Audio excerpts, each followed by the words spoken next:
হরে কৃষ্ণ, রাধে রাধে। আসছে বৎসরের শুভ তিথি অক্ষয় তৃতীয়া তিথি। এই বছর কবে পড়েছে অক্ষয় তৃতীয়া তিথি? কেন এই তিথি এত বিশেষ গুরুত্বপূর্ণ? তাহলে জেনে নিন আজকের ভিডিওতে।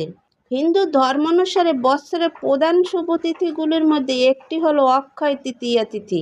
এটি এমন একটি পবিত্র তিথি যে তিথিতে কোনো কাজ করার জন্য আলাদা কোনো শুভ সময়ের প্রয়োজন হয় না।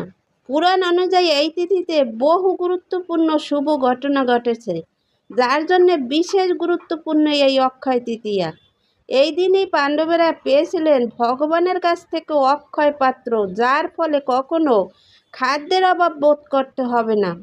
আর একই দিনে মা গঙ্গার অবতরণ ঘটেছিল পৃথিবীতে। তাই অক্ষয় তৃতীয়ার দিনে ধর্মীয় গুরুত্ব, আধ্যাত্মিক তাৎপর্য অপরিসীম। আপনি ধর্মীয় কাজ যতটুকুই করেন না কেন, অক্ষয় পুণ্য লাভ হয়ে থাকবে।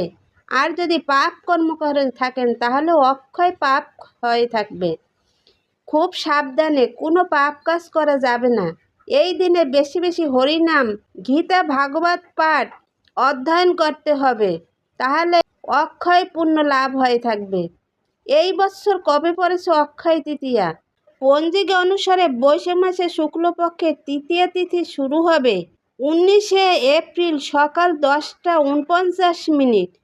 তৃতীয়া শেষ হবে 20শে এপ্রিল সকাল 7টা 27 মিনিটে। সেই হিসাবে 2026 সালে অক্ষয় তৃতীয়া পালিত হবে 19শে এপ্রিল। এই দিনে মা লক্ষ্মী এবং সিদ্ধিদাতা গণেশের বিশেষ পূজার বিধান রয়েছে। পূজার জন্য শুভ সময় সকাল 10টা 49 মিনিট থেকে দুপুর 12টা 20 মিনিট পর্যন্ত।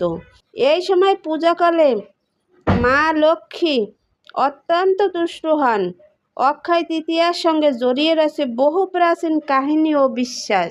এই দিনই মা গঙ্গা স্বর্গ থেকে পৃথিবীতে অবতরণ করেন, যার ফলে রাজা সাগরের 60,000 পুত্র মুক্তি লাভ করেছিল। এই ঘটনা হিন্দু ধর্মে অত্যন্ত তাৎপর্যপূর্ণ বলে মনে করা হয়। অক্ষয় তৃতীয়া দিন থেকেই সত্যযুগ ও ত্রেতা যুগের সূচনা হয়েছিল। এই দিনই দ্বাপর যুগের অবসান ঘটে। এই অক্ষয় তিথিতে ভগবান পরশুরামের জন্মও হয়েছিল। মহাভারতের সঙ্গেও এই দিনের গভীর সম্পর্ক রয়েছে।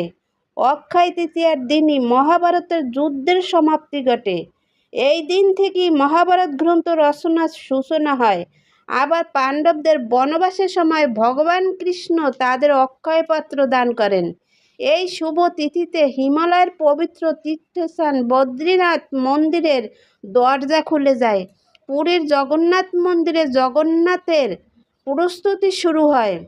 এই সব ঘটনার কারণে অক্ষয় তৃতীয়াকে অত্যন্ত পবিত্র বলে মনে করা হয়। হিন্দু ধর্ম অনুসারে অক্ষয় তিথি অত্যন্ত শুভ একটি তিথি। এই দিনে যে কোনো কাজ করা যায়, কেনাকাটা করার জন্য বিশেষ উপযুক্ত। অক্ষয় তৃতীয়ায় কোনো শুভ কাজ করলে তার অক্ষয় ফল পাওয়া যায়।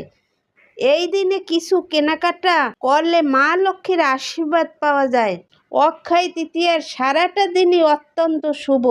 প্রখর গ্রীষ্মে অক্ষয় তৃতীয়া পালিত হয় বলে এই দিনে জল ভরা পাত্র, গুড় ও পোশাক দান করা শুভ। এছাড়া অক্ষয় তৃতীয়ায় পূর্বপুরুষদের উদ্দেশ্যে প্রার্থনা, গঙ্গা স্নান করলে শুভ ফল পাওয়া যায়।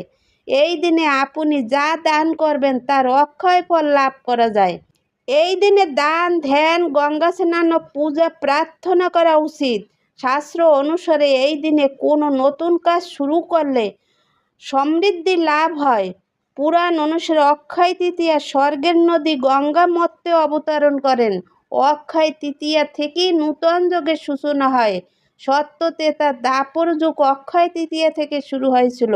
এই পুণ্য তিথিতেই প্রতি বছর খুলে যায় উত্তরাখণ্ডের গঙ্গোত্রী ও যমুনোত্রী মন্দিরের দরজা, এবং তার সঙ্গে পুরোদমে শুরু হয়ে যায় 4 ধাম যাত্রা।